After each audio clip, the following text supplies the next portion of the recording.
C'était ça le but de ce genre de film, c'est Oui. C'est de le garder la patrimoine. mémoire. Oui, c'est le patrimoine.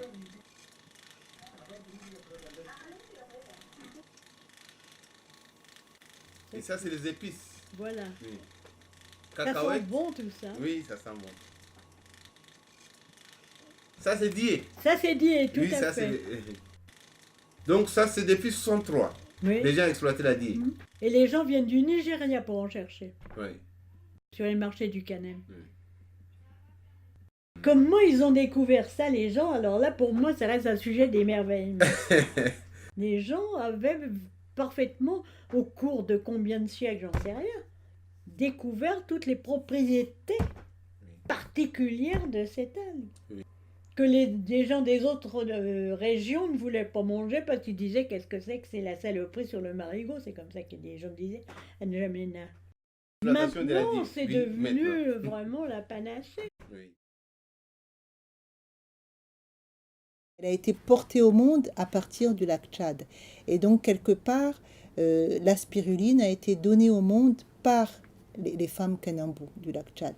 Et donc, ceci, c'est quelque chose qui, pour nous, est extrêmement important et que le projet Biosphère et Patrimoine du lac Tchad va accompagner jusqu'à l'aboutissement de ce que les populations voudront que la spiruline soit dans l'avenir.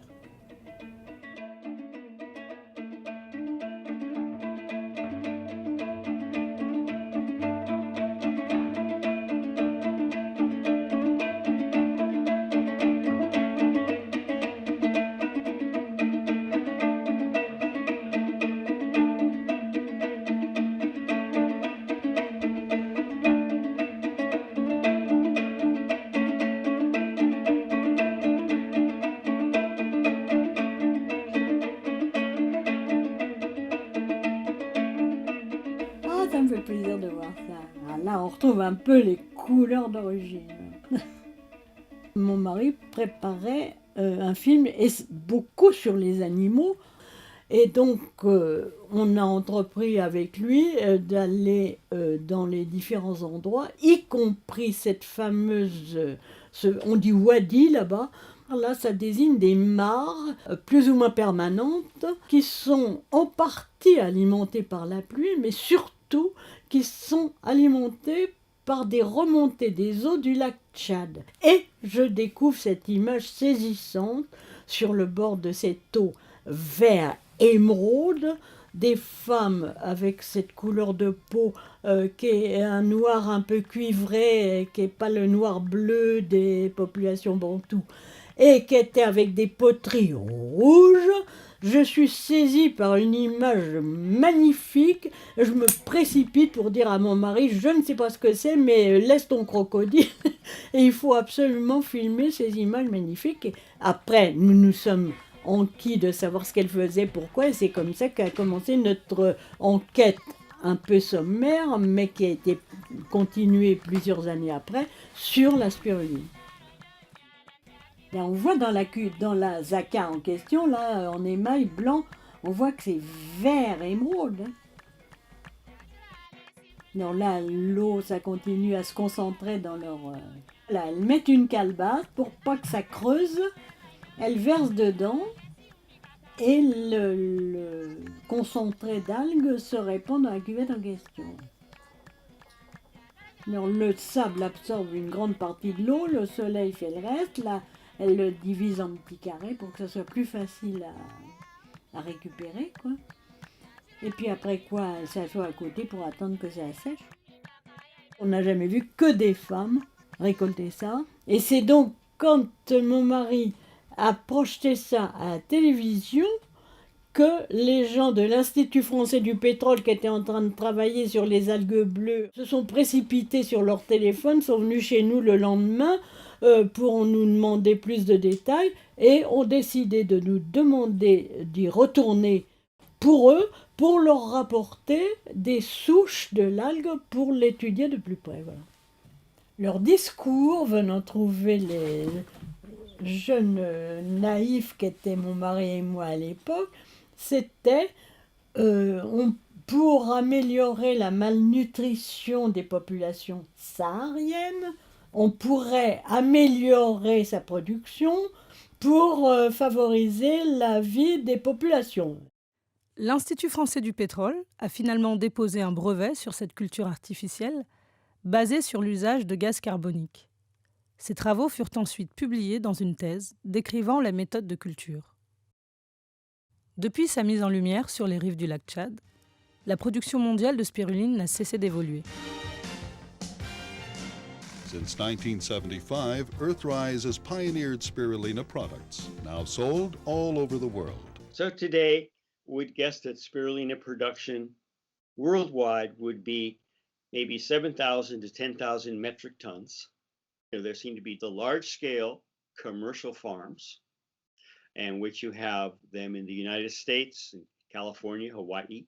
The Mexican farm is no longer in operation, but there's a large commercial farms in India and many, many farms in China. At the same time, founded by pioneers like Dr. Ripley Fox, there was the development of small-scale, appropriate technology farms in Africa and India, and that's continued. There are hundreds of farms. Son rêve, c'était d'arriver à ce que chaque pays, chaque village ait sa production de spiruline et la donne à manger à ses enfants.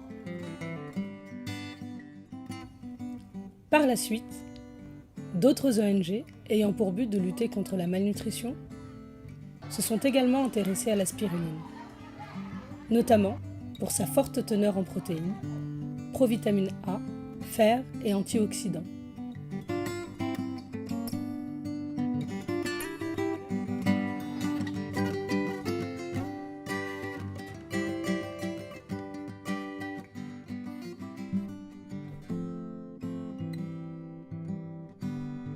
À travers le monde, le nombre de fermes artisanales se multiplie.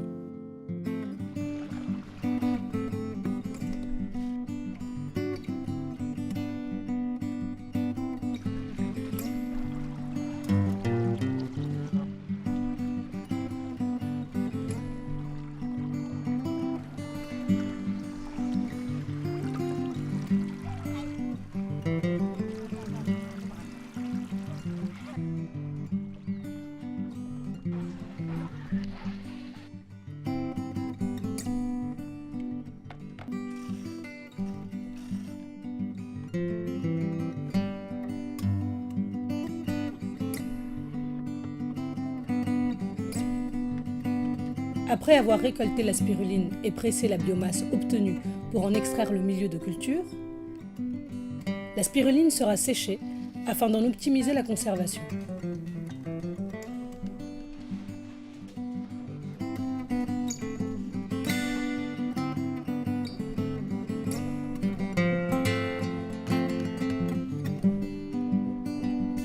L'intérêt grandissant pour la spiruline donne lieu à plusieurs colloques à travers le monde.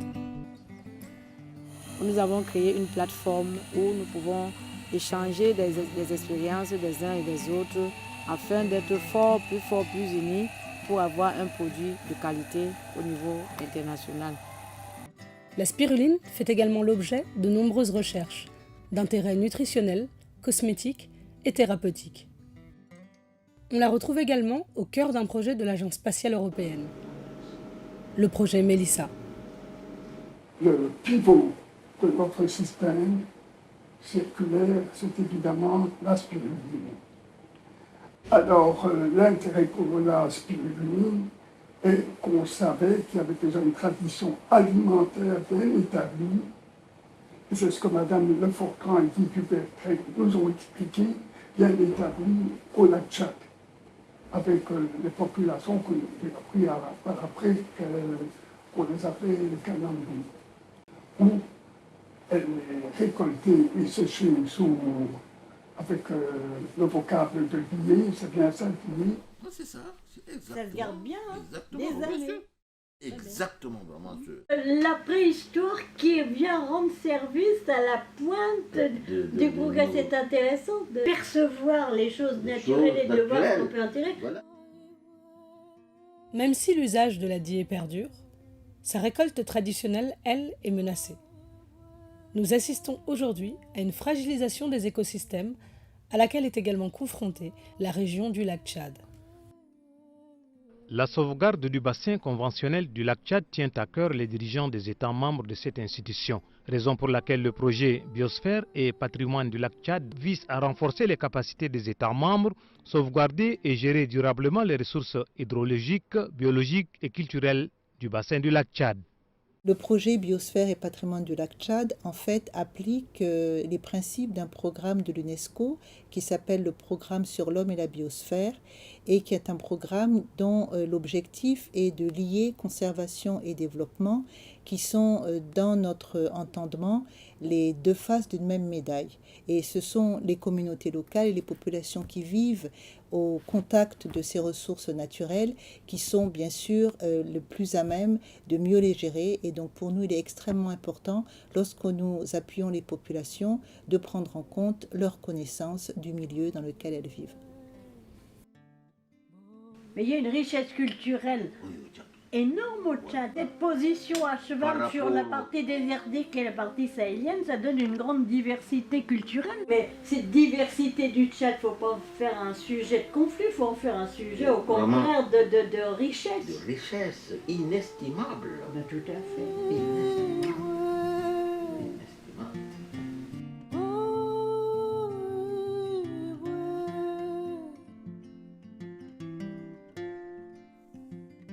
Alors qu'on ait pu faire ça tout en sauvegardant la récolte ancienne pour les gens qui préparent là comme ça je trouve ça extraordinairement positif.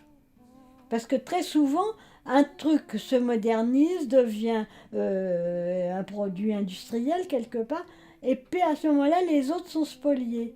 De maintenir les deux, je trouve que ça me paraît assez rare et tout à fait un truc à prendre en exemple, quoi, comme démarche, je veux dire.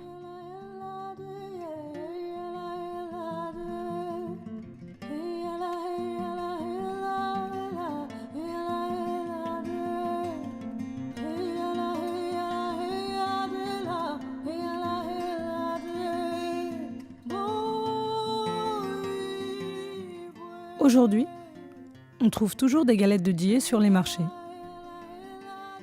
Elles serviront à la conception de la sauce, après avoir pris soin d'en retirer le sable.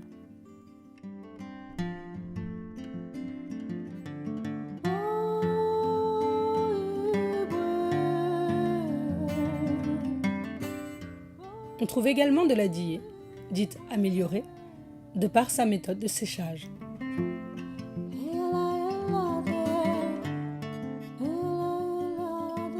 Pour beaucoup de Tchadiens, pour beaucoup même, disons que de par le monde, si le jour où on arrivera quand même à faire inscrire dans le cadre du patrimoine immatériel, ce serait l'apothéose. Il y a des moments où tout ce qu'on voit, on dit ça se moderne, il y a des trucs qui perdent état, ça vous plonge dans le marasme. Alors là, c'est quelque chose qui, au contraire, me paraît déboucher sur une chose très positive d'avenir, quoi. Pour le Tchad auquel je suis attachée, comme je dis toujours, c'est mon deuxième pays natal. Hein. Ça me fait du bien, voilà.